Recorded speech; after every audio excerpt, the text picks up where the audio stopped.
लगभग 66 मिलियन साल पहले पहाड़ के बराबर का एक विशालकाय क्षुद्र ग्रह एस्टेरॉयड तेजी से धरती की तरफ आ रहा था।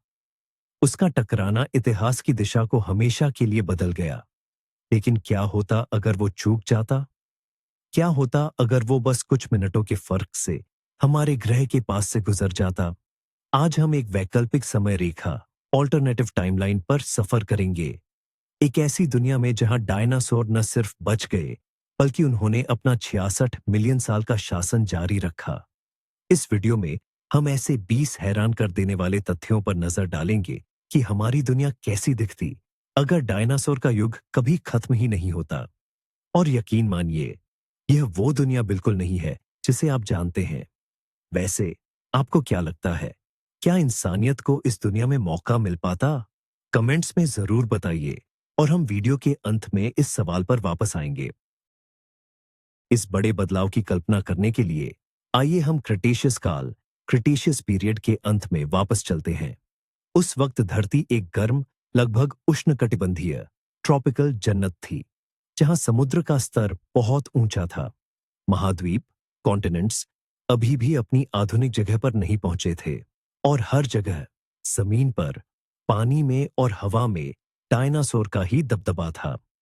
विशाल सौरोपॉड्स से लेकर हिंसक टायरानोसोर्स तक उन्होंने हर जरूरी पारिस्थितिक तंत्र, इकोलॉजिकल स्थान, नीश पर कब्जा कर रखा था।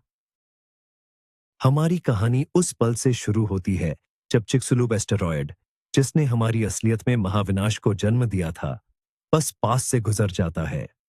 कोई आग का गोला नहीं, कोई वैश्विक शीतकाल नहीं, कोई एसिड रेन नहीं।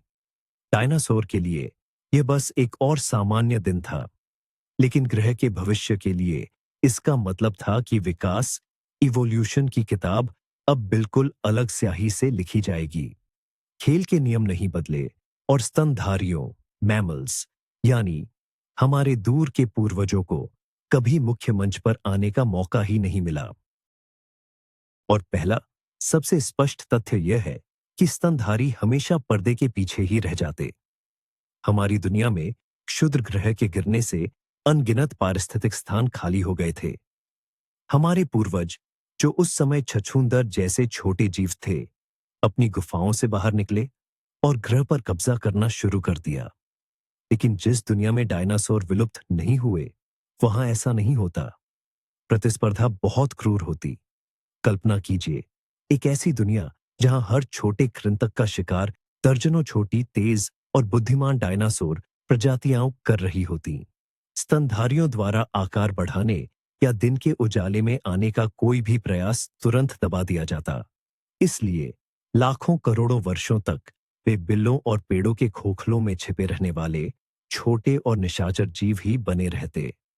कोई हाथी नहीं, कोई बाघ नहीं, कोई व्हेल या प्राइमेट्स नहीं।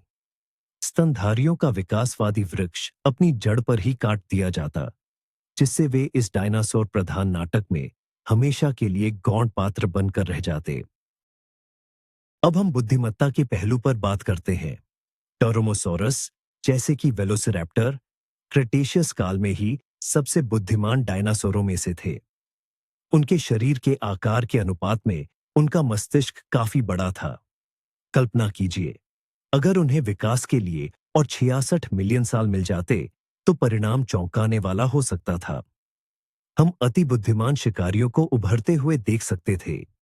रैप्टरों की इन संतानों को, जिन्हें जीवाश्म विज्ञानी अस्थायी तौर पर डायनासोरॉइड्स कहते हैं, एक जटिल सामाजिक ढांचा और उन्नत शिकार के तरीके विकसित करने का मौका मिलता। हो सकता है कि वे आदिम औजारों का इस्तेमाल भी सीख जाते, जैसे कि हड्डियां तोड़ने के लिए पत्थरों का उपयोग या कीड़ों के लार्वा निकालने के लिए छोटी लकड़ियों का। अस्तित्व की लगातार जटिल होती चुनौतियों को हल करते हुए उनका मस्तिष्क लगातार बढ़ता रहता। वे भले ही इंसानों जैसे चमड़ी वाले न होते, लेकिन उनकी बुद्धिमत्ता आधुनिक चिंपैंजी के स्तर तक, या शायद उससे भी ऊपर पहुंच जाती।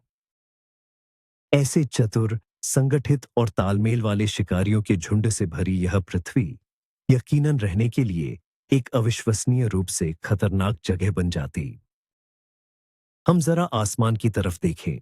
हमारी दुनिया में तो यह आकाश परिंदों का है, लेकिन एक वैकल्पिक वास्तविकता, ऑल्टरनेटिव रियलिटी में, यह आसमान पूरी तरह से प्टेरोसॉर्स पिटेरोसॉर्स के कब्जे में होता।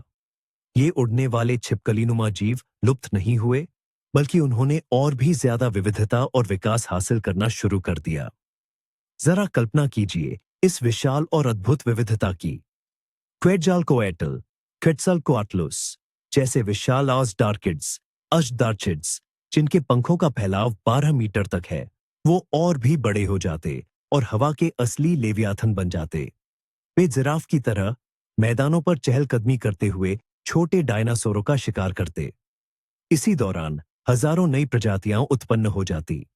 गौरैया जितने छोटे, फूलों का रस, नेक्टर पीने वाले प्टेरोसॉर्स से लेकर मछली खाने वाले पेलिकन जैसे उड़न कमी तक मौजूद होते। परिंदे, जो तकनीकी रूप से खुद भी डायनासोर ही हैं, उन्हें एक ऐसी जबरदस्त प्रतिस्पर्धा का सामना करना पड़ता जिसे पार करना असंभव होता। वे वो सभी जगह नीचेज नहीं ले पाते जो आज उनके पास हैं, और हमेशा के लिए अपने विशाल उड़ने वाले चचेरे भाइयों की छाया में रहने वाला एक साधारण जीव समूह बनकर रह जाते। तो पानी के नीचे क्या होगा? इस दुनिया के महासागर डरावने सपनों का मंजर होते। इन पर विशाल समुद्री सरीसृपों का राज होता। मोसासौर, ये विशालकाय शिकारी, और भी विशाल आकार पा सकते थे। 20 मीटर से भी अधिक लंबे सच्चे समुद्री ड्रैगन बन जाते। लंबी गर्दन वाले प्लीजियोसौर तटीय जल में गश्त करते, जबकि डॉल्फिन जैसे दिखने वाले इच्छथियोसौर खुले समुद्र में शिकार करते। ऐसे संसार में समुद्री स्तनधारियों को कोई मौका ही नहीं मिलता। व्हेल, डॉल्फिन और सील का विकास कभी शुरू ही नहीं हो पाता। उनकी संभावित जगह पहले से ही इन प्रभावी और जानलेवा सरीसृपों द्वारा भरी जा चुकी होती। पानी में लौटने की हिम्मत करने वाले किसी भी स्तनधारी को तुरंत खा लिया जाता। महासागर जीवन के नए रूपों का पालना नहीं, बल्कि एक घातक अखाड़ा होता, जहां लाखों वर्षों में और भी अधिक परिपूर्ण हो चुके प्राचीन राक्षस राज करते। हमारी पृथ्वी का मौसम या जलवायु भी बिल्कुल अलग होता। उल्कापिंड के उस टकराव ने तथाकथित नाभिकीय सर्दी, न्यूक्लियर विंटर पैदा कर दी थी, जिसने ग्रह को अचानक ठंडा कर दिया था। अगर यह घटना न हुई होती, तो क्रिटेशियस युग की वह गर्म और आर्द्र, नम, ग्रीनहाउस जलवायु और भी लंबे समय तक बनी रह सकती थी। इसका मतलब है कि ध्रुवों पर लगभग कोई बर्फ की परतें नहीं होती और महासागरों का जलस्तर काफी ऊंचा होता। आधुनिक यूरोप और उत्तरी अमेरिका के बड़े इलाके उथले समुद्रों से ढके होते। कटिबंधीय, ट्रॉपिकल और उपकटिबंधीय जंगल उत्तर और दक्षिण में बहुत दूर तक फैल जाते, जिससे विशालकाय सरीसृपों के लिए एकदम सही माहौल बनता। अपने चयापचय मेटाबॉलिज्म को बनाए रखने के लिए इन जीवों को गर्मी की आवश्यकता होती थी। यह वैश्विक ग्रीनहाउस, ग्लोबल ग्रीनहाउस, पूरे पारिस्थितिकी तंत्र को आकार देता और घनी वनस्पति को पनपने में मदद करता। यह वनस्पति बदले में शाकाहारी डायनासोरों के विशाल झुंडों को भोजन प्रदान करती। वनस्पति जगत में भी भारी बदलाव आए होते।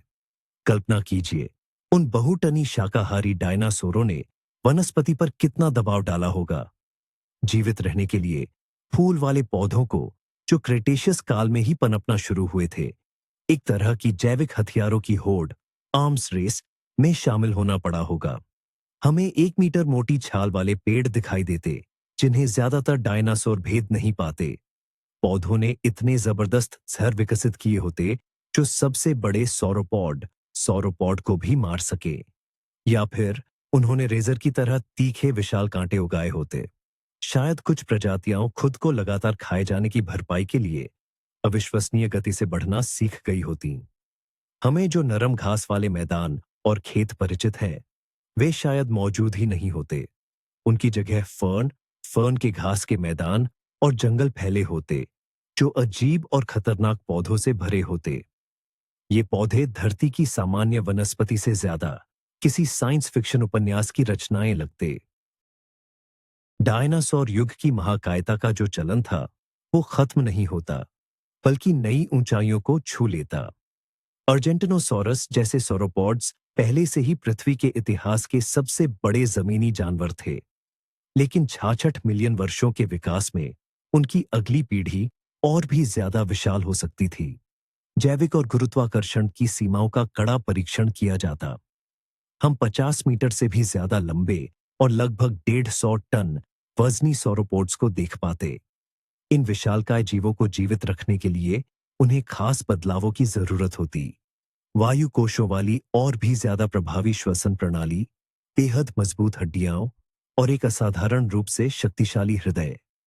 ये चलते फिरते पहाड़ परिदृश्य में धीरे धीरे आगे बढ़ते और इनके कदमों से धरती कांपती रहती। जो शिकारी इन पर शिकार करते थे, उन्हें भी आकार में बढ़ना पड़ता, जिससे 2 मंजिला इमारत जितने बड़े टायरेनोसॉरिड्स पैदा होते। क्या आपने कभी सोचा है कि घास इतनी ज्यादा क्यों फैली हुई है? इसका जवाब स्तनधारियों, मैमल्स के विकास में छिपा है। घोड़े, बाइसन और हिरण जैसे चरने वाले जानवरों के आने के कारण ही विशाल घास के मैदानों और सवाना का जन्म हुआ। इन जानवरों के दांत कठोर घास को चबाने के लिए विशेष रूप से अनुकूलित थे। डायनासोर की दुनिया में ऐसा होना असंभव था। शाकाहारी डायनासोर, जिनकी जबड़ों की बनावट काफी आदिम, पुराने प्रकार की थी, वे फर्न, साइकैड और शंकुधारी, कॉनिफरस पौधों को प्राथमिकता देते थे। इसलिए अगर घास किसी तरह पैदा भी हो जाती, तो भी वह प्रमुख वनस्पति नहीं बन पाती। आज हमें अफ्रीका के अंतहीन सवाना और उत्तरी अमेरिका के विशाल घास के मैदानों के बजाय विशाल फर्न के मैदान और खुले जंगल दिखाई देते। यह परिवर्तन पूरे महाद्वीपों का चेहरा पूरी तरह बदल देता और इसका असर छोटे कीड़ों से लेकर बड़े मांसाहारी जीवों तक सभी पारिस्थितिकी तंत्रों, इकोसिस्टम्स पर पड़ता। जरूरी नहीं कि हमारी पृथ्वी हमेशा गर्म ही रहती। प्राकृतिक जलवायु चक्रों के कारण इसमें निश्चित रूप से ठंडक आती और इसी से जन्म होता अद्भुत जीवों का, जिन्हें हम बर्फीले डायनासोर कहते। शीतोष्ण और यहां तक कि अत्यधिक ठंडे वातावरण में जीवित रहने के लिए डायनासोरों की कुछ प्रजातियों को खुद को ढालना पड़ा होता। हम देखते कि उनके शरीर पर रोईंदार खाल जैसी पंखों की एक मोटी परत उगाई है, जो उन्हें पाले से बचाती।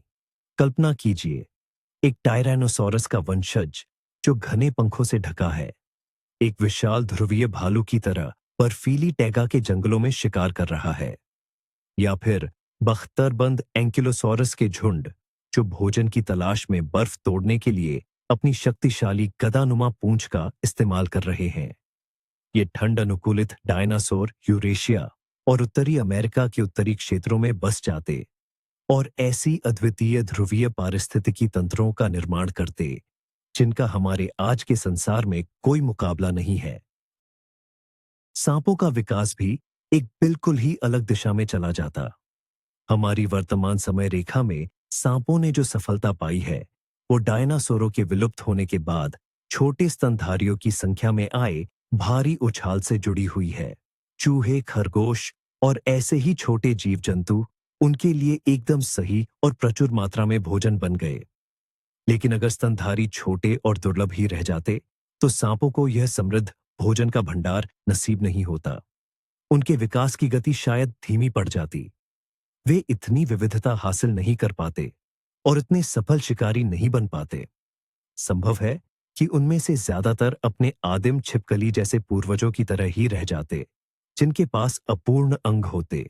ऐसे विश्व के बजाय, जहां सांप हर महाद्वीप पर मौजूद है, हमें एक ऐसा ग्रह मिलता जहां वे सरीसृपों का एक छोटा और कोई खास ध्यान आकर्षित न करने वाला समूह मात्र होते। ग्रह का भूगोल निश्चित रूप से हमारे संसार की तरह ही बदलता रहता। महाद्वीप अपनी गति जारी रखते, लेकिन इन महाद्वीपों पर मौजूद पारिस्थितिक तंत्र, इकोसिस्टम्स एकदम अनूठे होते। भौगोलिक अलगाव के चलते हर बड़े भूभाग पर डायनासोर के खास यानी स्थानिक प्रकार विकसित होते। उदाहरण के लिए, ऑस्ट्रेलिया विशालकाय मार्सुपियल डायनासोरों का घर बन सकता था, जो अपने बच्चों को त्वचा की थैलियों में पालते। वहीं दक्षिण अमेरिका में गिगानोटोसॉरस के वंशज विकसित हो सकते थे, जो शायद और भी विशाल और खूंखार होते। और मेडागास्कर जैसे द्वीपों पर ऐसे अवशेषी प्रकार जीवित रह सकते थे, जो बाकी दुनिया में बहुत पहले ही विलुप्त हो चुके थे, या फिर विशाल डायनासोरों के बौने रूप विकसित हो जाते। हर महाद्वीप अपने आप में एक अलग गुमशुदा दुनिया, लॉस्ट वर्ल्ड होता, जिसमें वनस्पतियों और जीवों का एक अनूठा संग्रह होता। यह सब इस ग्रह की यात्रा को और भी ज्यादा रोमांचक और जानलेवा बना देता। शेरों, बाघों और भेड़ियों को भूल जाइए। जिस दुनिया पर डायनासोरों का राज होता, वहां बड़े मांसाहारी स्तनधारियों, मैमल्स के लिए जगह ही नहीं बचती। शीर्ष परभक्षियों, एपेक्स प्रेडेटर्स के पारिस्थितिक स्थान, इकोलॉजिकल निचेस को विभिन्न प्रकार के थेरोपोड्स ने मजबूती से कब्जा लिया होता। सवाना में शिकार करते शेरों के झुंड के बजाय हम शिकार का पीछा करते हुए चालाक ड्रोमियोसौरों के एक समूह को देखते। बाघ जैसे अकेले शिकारी की भूमिका कोई टायरानोसोरस या एलोसोरस का वंशज निभाता।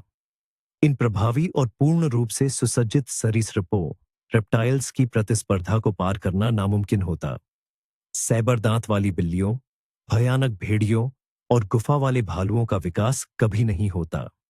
पूरा कैनोजॉइक काल, सीनोजॉइक पीरियड, जिसे हमारी दुनिया में स्तनधारियों का युग कहा जाता है, वह यहां भी डायनासोरों का युग ही बना रहता। ग्रह का वातावरण भी काफी अलग हो सकता था।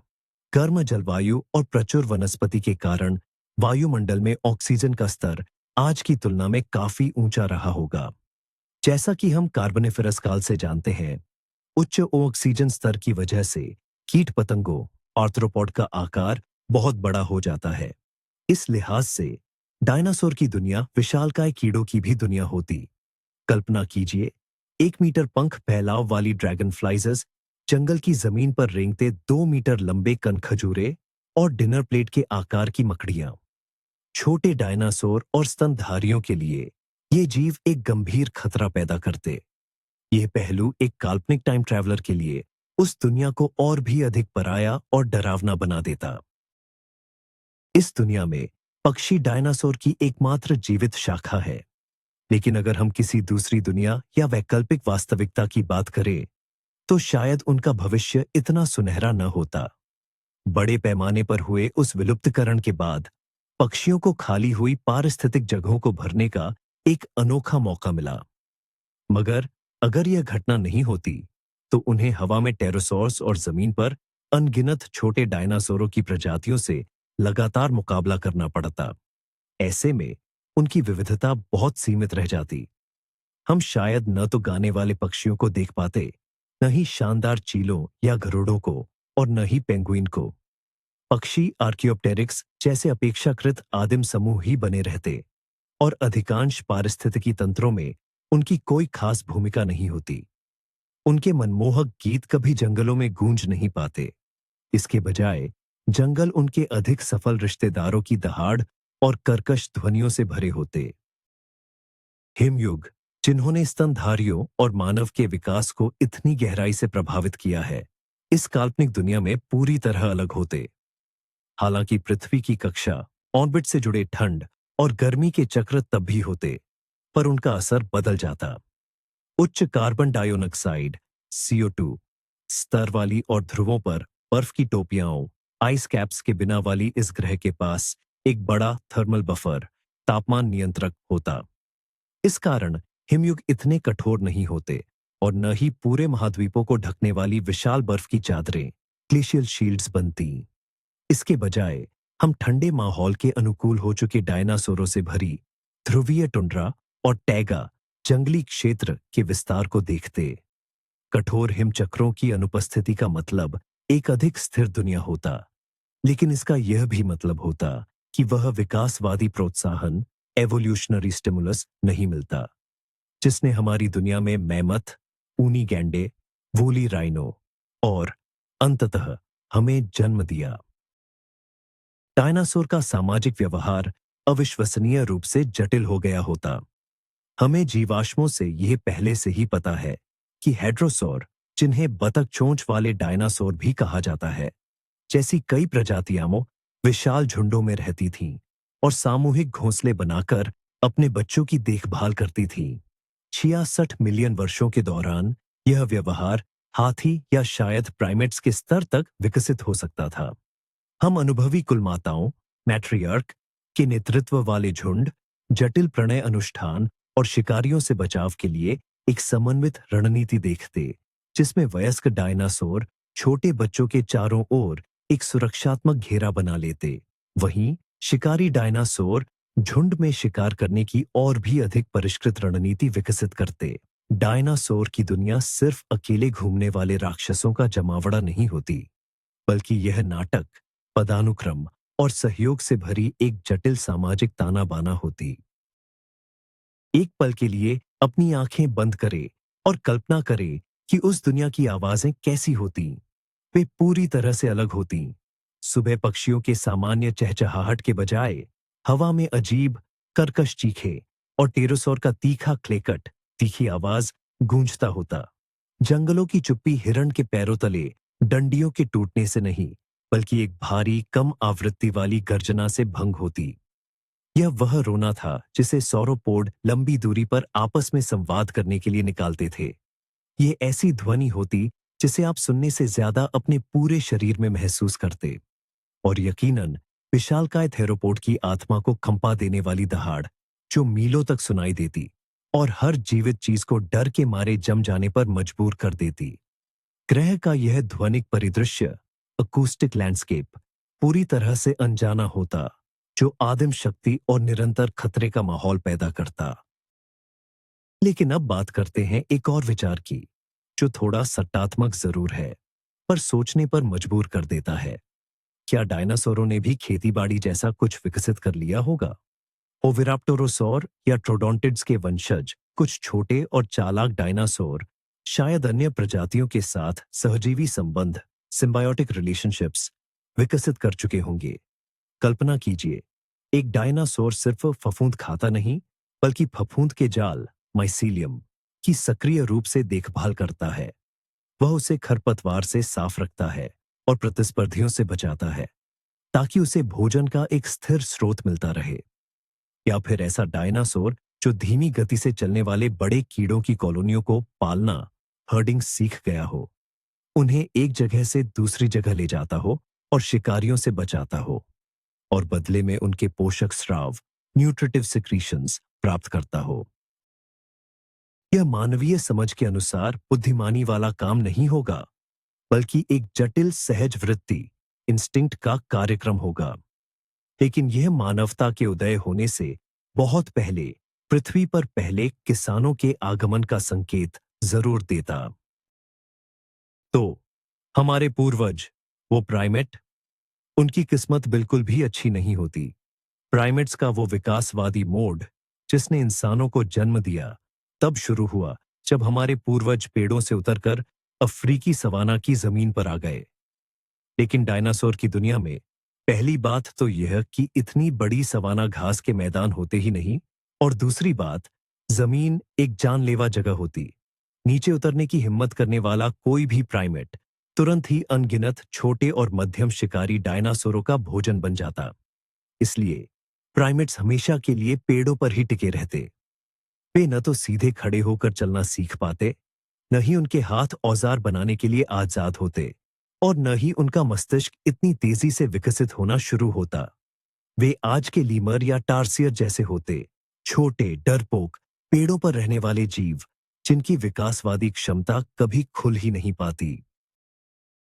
और अब हम आ रहे हैं सबसे मुख्य और सबसे चौंकाने वाले तथ्य पर। इस दुनिया में मानव जाति का जन्म कभी होता ही नहीं। हमारा अस्तित्व उन अनोखी घटनाओं की श्रृंखला का परिणाम है, जिसकी शुरुआत ठीक 66 मिलियन साल पहले हुई एक भयंकर आपदा से हुई थी। डायनासोरों के विलुप्त होने ने स्तनधारियों को फलने फूलने का मौका दिया।